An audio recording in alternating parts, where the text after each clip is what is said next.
Okay, cool. So welcome to the podcast, Rachel. Yay. Thanks so much for coming on. So I think I'll just ask you right off the bat what your, if you've had a faking it moment of today or of the week, sometime that you actually like felt like, oh shit, I don't actually know what the fuck's going on, and you had to fake your way out of something. Oh, absolutely. I have to figure out which one to use because there have been so many. A couple of weeks ago, a couple of weeks ago when I was working, this is just a generic like everyday kind of thing. Yeah, which is just a couple of weeks ago. This one's kind of bad. I walked into on Bathurst Street. There's a witch store. Oh, I totally know what it is. Everyone in Toronto knows what it is. It's like the cult store, right? Exactly. So like up on Vaughan or something like that. Yeah, exactly. Yeah. So I kept on passing it by, and I had an appointment nearby, and I was like, you know what? I'm going to go in today. And I went in, and it was like David's tease for spells. Yeah, it totally is. So cool. So cool. And I was so into it. Yeah. And immediately, I'm going to call her the head witch. Okay. That seems appropriate. Apropos. Approached me and said, you know, are you welcome to the store? Are you a practicing Wiccan? And I just like went blank and went, yes. And the answer is of course. Of course I am a witch. Right. And faked my way through a conversation. A full 30-minute conversation of like her questions and inquiries. Poor woman trying to like genuinely sell me things, and me being like, oh, of course. Normally when I use oregano in my spells.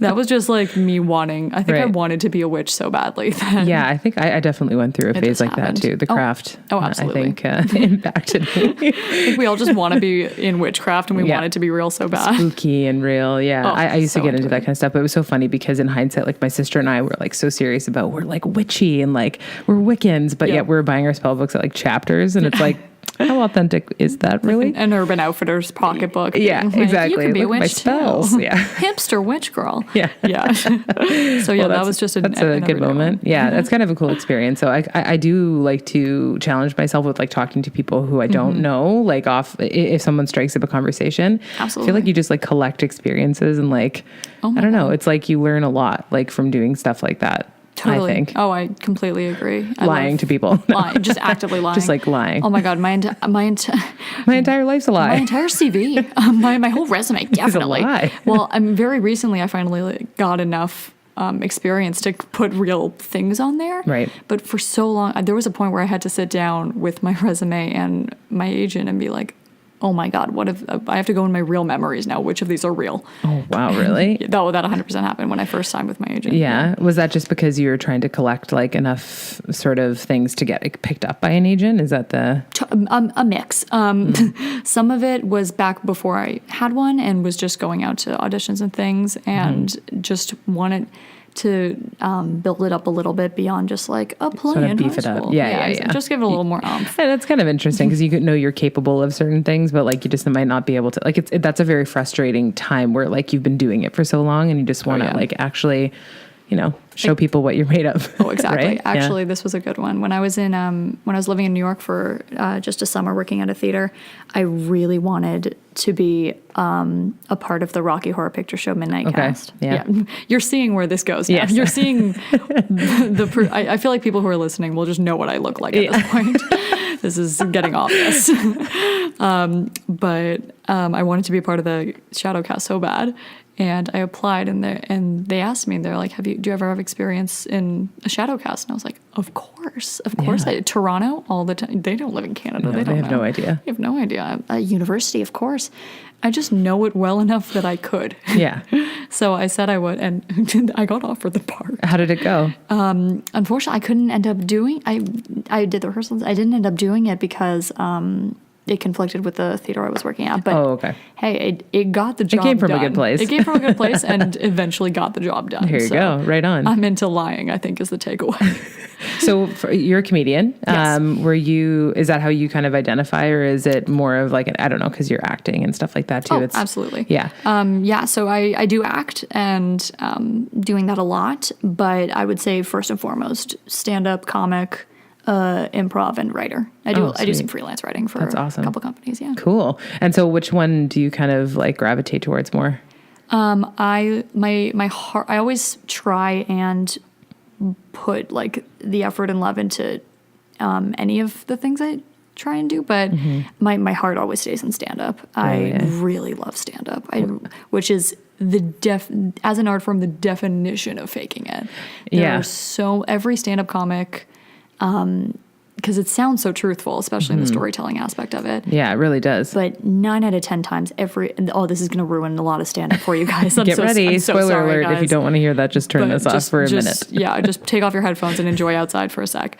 But yeah, 9 out of 10 stand-ups is telling a story of truth up until a point. Right, and then there's like... And then you go... other pieces. You go by yourself. That's really interesting. I think I've thought of that before when seeing stand-up, you're like, that person has like the craziest life. Like, I can't even imagine. And then I remember thinking like, of stories, like, because I'm a storyteller too, and I do certain like, mediums in acting and whatever, but like thinking like I could just like make up something and nobody would really be the wiser. Oh, absolutely. Yeah, I'm sure it happens, obviously. No one's fact checking you once you're up there. They're just that's like, that's true. Funny. Yeah. But it's just making me laugh. Yeah. But sometimes.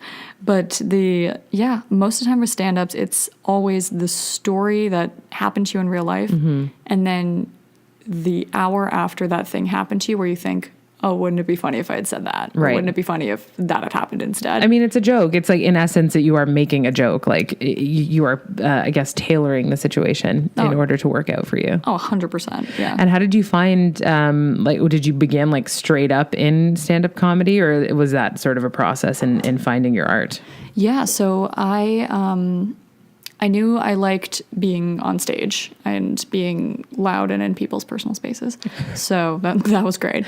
And then I was at university. I had just gotten into the drama program at Queen's.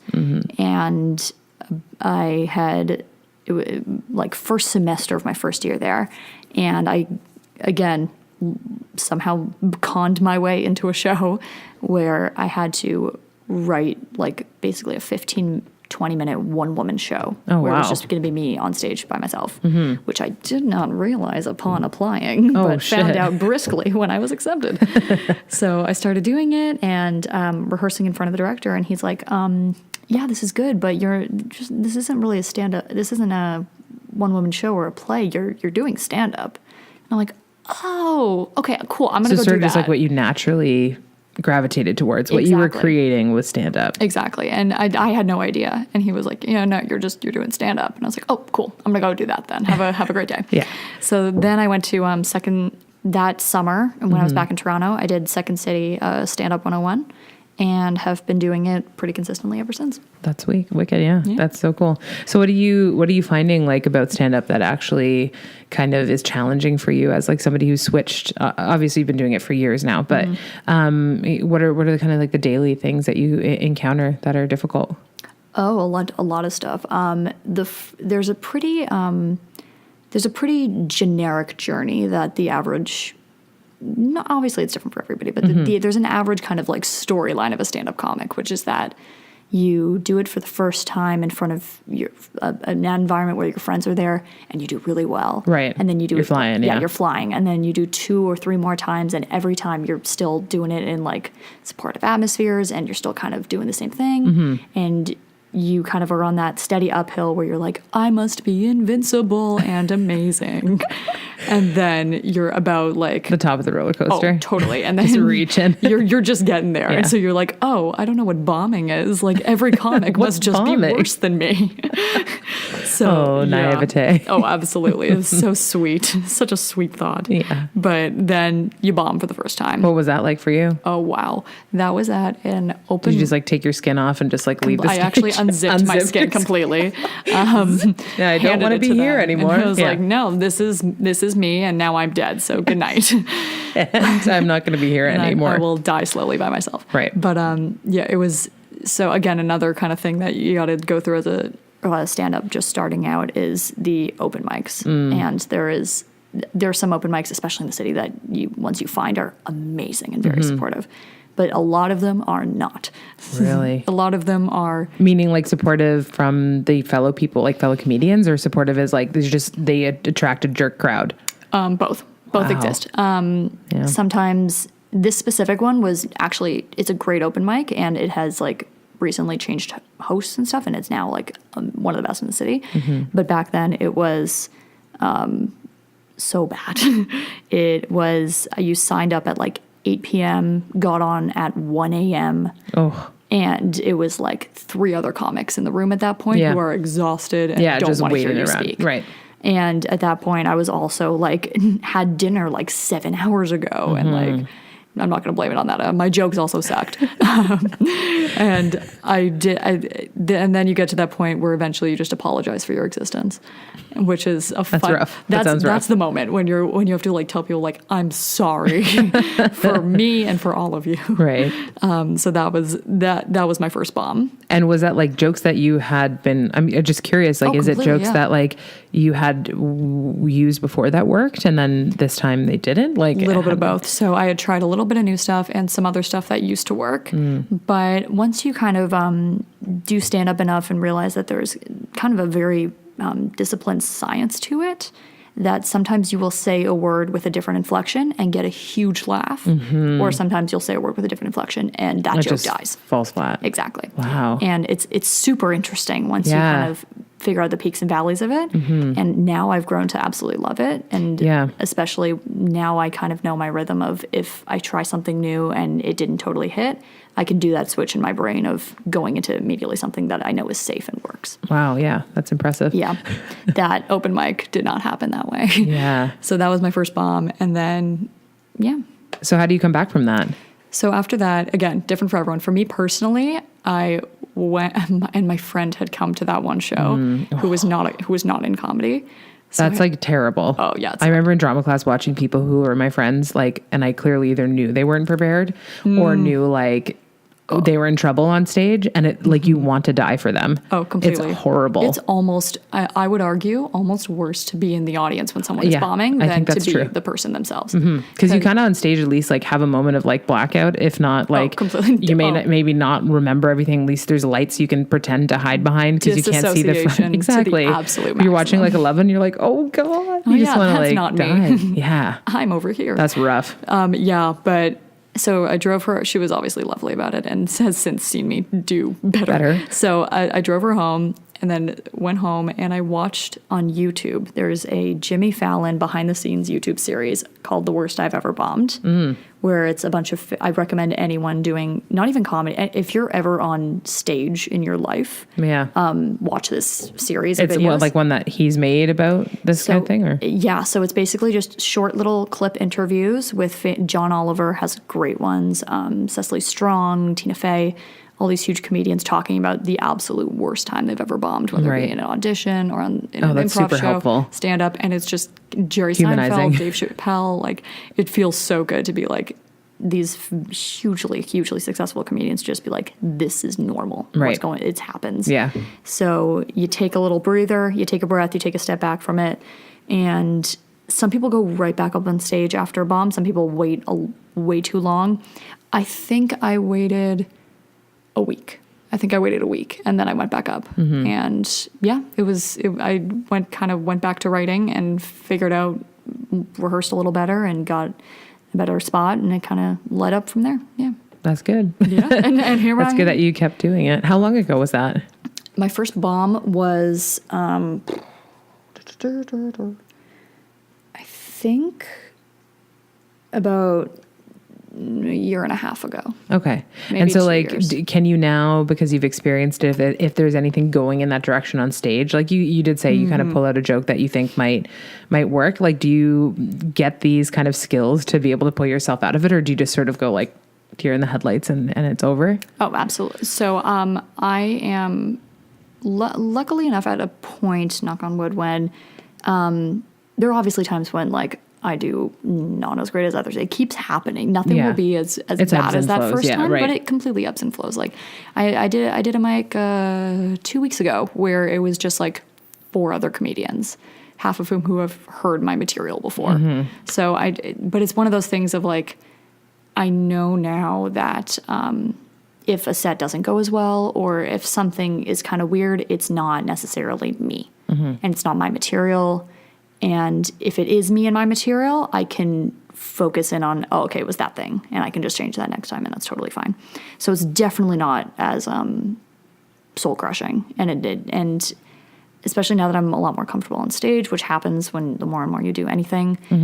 Yeah, you're able to kind of even read a room better or even before you sit down be like, okay, this crowd would not like this joke, but they might like this one. Right. So you can navigate that kind of beforehand. And yeah, and now I even like doing crowd work a lot, which I was never be able to do in my early days. But and in what way? Like what kind of way are you working with the crowd? Oh, I love it. Sometimes they don't, in which case I stop. But if there's a lot of times when they're in the front row and you can kind of gauge that that another comic has like said something or done something, then you can kind of pick that up and do a little callback to it. Right. And yeah, especially if I've had people in the audience. I'm again, knock on wood, never been heckled. Okay. Never been really heckled. I've received comments. Yeah, like people shouting. People shout random shit at you just because they think that this is an intimate experience. Yeah, because that you're. I'm the only one in this room. Yeah. Oh, we're just talking. Cool. Yeah. I'll do my opinion. Right. So that gets kind of fun, and it can. Now I'm kind of at a point where, especially like a few weeks ago, I started a story with I was in Kingston, and somebody booed.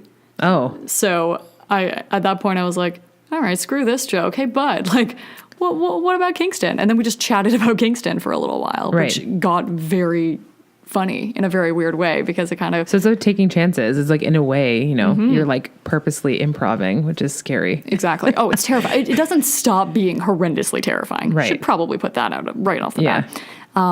But... yeah, it gets so much more comfortable, especially when you're on stage and you know that if something doesn't go well, you have that tool belt, right? Which is nice. What do you find like inspires your comedy from day to day? Like where are you kind of getting your experiences from? So in my early days, I keep talking about early days as I'm still very young. I should definitely like clarify this. Like I was like 25, 60 years ago. Comic. Yeah, I'm not like you're young, well now sure. in my 40s I can tell you. No, I'm not. You can hear that in my voice. I sound like a 14-year-old stoner, but which I might be. You don't know. Definitely of age, not smoking marijuana illegally. Let's walk right past that one. Right. But oh my God, I don't even remember what I was saying. We're just talking about where you find inspiration in your comedy. Yeah. So a lot of my earlier stuff was dating and sex. Right. Dating and sex is a really great treasure trove for anybody, and it's filled with anything that's filled with humiliation and weirdness in your day-to-day life, which is a lot of the times going to be relationships, and a lot of the times going to be getting naked with another person. And so that's just an easy access point for a lot of people. Right. And everyone kind of can like relate to that part of their life in some way. Right. So that's a really easy place to start from. I still do a lot. But now I find that I've started to realize that, for me at least, when I go a very raunchy direction, it's usually a bit of a crutch. And interesting. A crutch that like you're good with still, or are you trying to work away from? I'm still great with. That being like, if it's I did a show in Seattle that was called Bong Water, which was show was called Bong Water? I should clarify. This was a weed festival. I should clarify. Just randomly. Let's just call it random things. Let's call it Bong Water. Yeah, the next Bong one's Water. called River Snout. River Snout. Yeah. I was trying to think of any other word. Completely random. Just boggle terms. Let's just do this. But no, it was called the Hilarious Comedy Festival. Oh, okay, yeah. And it was like a weed themed comedy festival. Right. And Bong Water was the like dirty showcase. Oh, okay. So that was like at 11 p.m. dirty stuff. That makes sense. When it's more of a generic show, I try to mix it up a bit, because if you're just like talking about your sex life the whole time, you might like alienate some people who don't necessarily want to hear about that the whole time. Right. So I've started deviating more to like my safest bit that has always been safe and good and like a safe thing for, I keep on saying safe, but like a thing that always like works out if I'm in a bind is about mansplaining. Is when a guy tried to, and this actually did happen, a guy tried to like not mansplain me into a parking spot, but insinuated that I couldn't park a car. Right. So I took that as a challenge. The whole thing is then like my kind of imagination going of like what this guy's life is. I always love those like exploratory kind of things like I don't know you, but I feel like you smoke cigars and tell your wife she can't go to law school. Like, that being said, I still love talking about sex. That's kind of your go-to. My go-to. Fair enough, I love it when it's not dirty for the sake of being dirty, but dirty for the sake of being truthful. I'm a big fan of that. Of kind of shining a light on an insecurity that many of us have, right? But And nobody feels like. And there's something really cool I think about like being able to connect with people on like the awkwardness of being a human, and that I think is really important. It's not like you're saying just to be raunchy, just to be like, guess what I did. Yeah, exactly. It is more about like identifying with people and saying like, hey, I have awkward moments too, and I'm willing to talk about it on stage, so you can blush in the darkness in the audience. Of course, yeah. And I do a bit where I talk about like, okay, this isn't a question of do we all watch porn? It's what's your favorite porn? Right. And we kind of go from there. Or like, do you ever have a show that, I don't know how dirty we can get on this. And go for it. Just like, do you ever have a TV show that you only ever masturbate to and you've never actually seen the whole show? So you've only seen it in like 30-second increments. And we all kind of know what that is. It's always like a recognition laugh. It's like, oh, that's like, oh, of course, that one. And then it's like, there's always one guy of like, oh, you've never seen Game of Thrones all the way through, have you? Say, it was probably Game of Thrones for one most guy people. Being like, oh, I think it's about dragons. I'm not sure. Is that before or after they were in a bathtub? I don't know. What? I don't know. House of, wasn't there two girls kissing? Yeah, right. That's where it ended for you. Yeah, literally. No plot. It doesn't matter. But yeah, I'm a big fan of that. Cool. So what is it like being a woman in comedy these days? We're in a very, very interesting time right now. Especially right now in this very day and second that I'm speaking. There are developments in weird walking on glass that's happening even right now. Definitely. That are very odd, but very ultimately liberating. I have found that it is definitely easier right now in this time to find safe, and I say safe spaces with kind of the connotation of like a new female comic approaching a comedy room. Right. Which is very intimidating and very scary, and can be especially intimidating when, and this did happen to me, when you're starting out and the male comic before you is talking about how he only likes to have sex with 21-year-old girls. And you are the first 21-year-old female comic to be on the stage. Yeah. And it becomes very glaring and very uncomfortable. But aggressive without being like directed to you, maybe probably sometimes directed to you. But. Exactly. Especially this, there had been instances of this happening in the show in the past. But What do you do about that? Like, is there anything that you do personally to combat that? Do you just feel like, I'm not going to give this fucking guy a time day? Or do you go on there and say, well, what a creepy fucker? Like, how do you deal with it? Yeah. So you got to gauge the situation. When I was a brand new comic, no way. Yeah, you don't feel like the balls are there for that. Yeah. Yeah. Nowadays, I was on a show where literally every comic before me was a young white male comic talking about how he can't get laid. So then I went up and kind of took that as a moment of like, hello, I am the woman of the evening, and will be providing advice at the back of the room and answering questions for why you can't get laid. Clearly, none of you can navigate a vagina, right? So, like, there's some sort of learning discrepancy here. So I'm going to be teaching in the back of the room. So that's a kind of way that I found to kind of approach it. Again, nowadays we're in a very good spot where if you are a young female comic, there are places and rooms and really good rooms to go and practice where it's female driven, female led, LGBTQ plus friendly.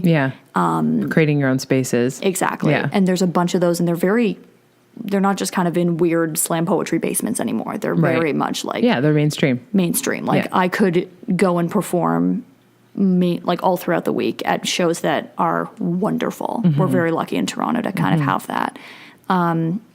It's just kind of... And especially there's such a supportive group of female comics that if you're a young female comic that's starting out, you can go to a female comic that hosts a show and say, hey, I'm just starting out. I want to know what rooms to avoid. What can I do? And community, exactly. truly. And all the women are just so wonderful at sharing that information. Excellent. Which is great. That's really good. Yeah, it's so nice I like to hear that, like there's some things that we come in contact with that just like suck. Yeah. But like if there is other things that make it easier, like people we can have as allies, like it really helps totally. Hugely. And there are male comics, like white straight male comics in the city who are excellent and such incredible allies. Yeah.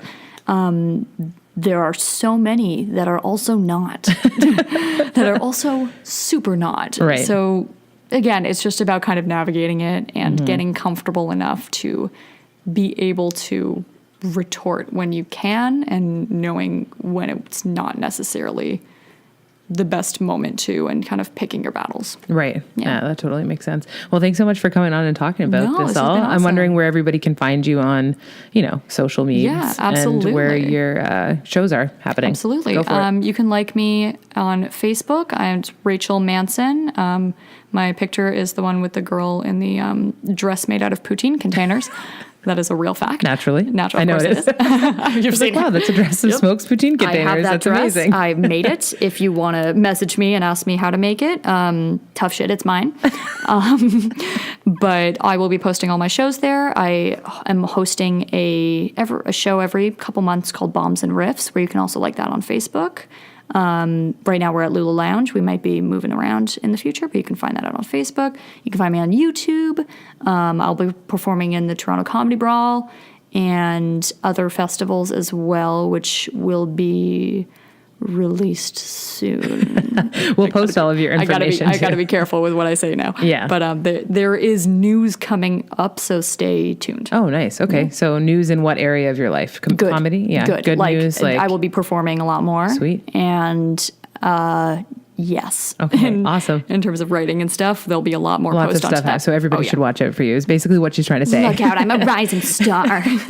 So we'll post all of Rachel's, all of your stuff for like social media and your shows on the website under Faking It Podcast. And you can find that at evokecast.com. You can like, comment, and subscribe on SoundCloud, YouTube, and all the social media. Yeah, that's about it. Thanks so much for coming on. Thank you, Liz. This was so fun. Awesome. Thanks. This has been an Evoke Media podcast.